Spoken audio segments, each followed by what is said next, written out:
Hey guys, it's Cece here. So today I'm super excited to be doing my second Disney character tutorial. I'll be showing you how to draw Judy Hopps from Zootopia. If you want, feel free to grab a pencil and follow along with me.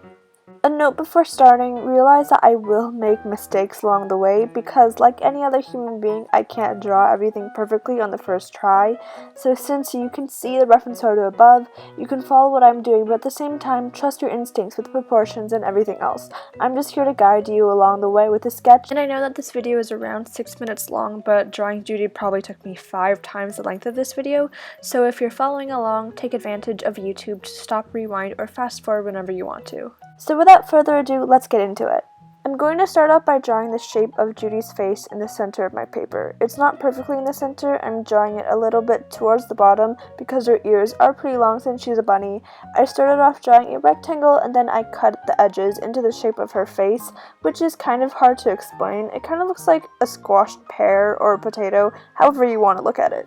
After I have this shape, I'm going to draw the features of her face, starting off with her eyebrows. Her right eyebrow is a little bit shorter than her left one, especially because it's going to be blocked by her hand later on.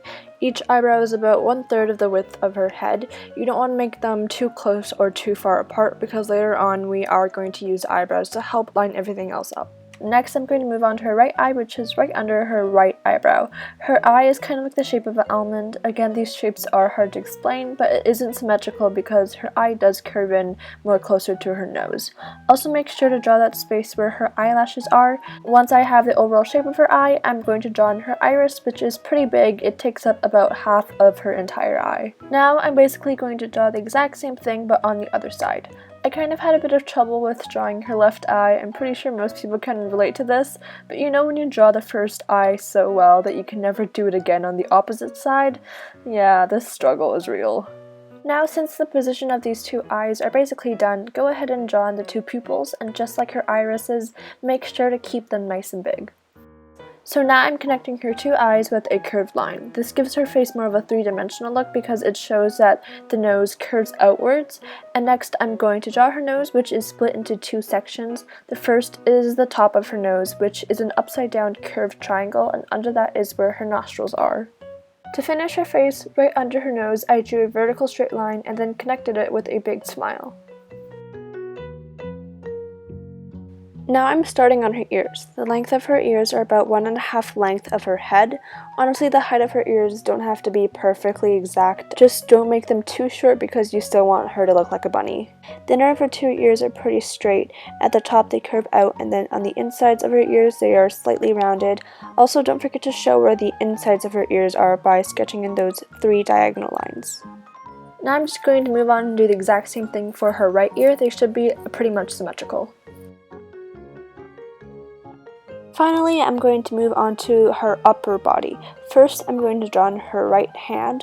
Right under her right ear and above her eye, I'm going to sketch out her 4 fingers. Like most of the Disney characters, they only have 4 fingers. So for Judy, she has 3 fingers next to each other, and then her thumb is shorter and under the other 3. Now onto her arm. For her hand, I'm drawing downward from her sleeve. Notice that the 2 lines that you draw from the first half of her arm aren't exactly parallel.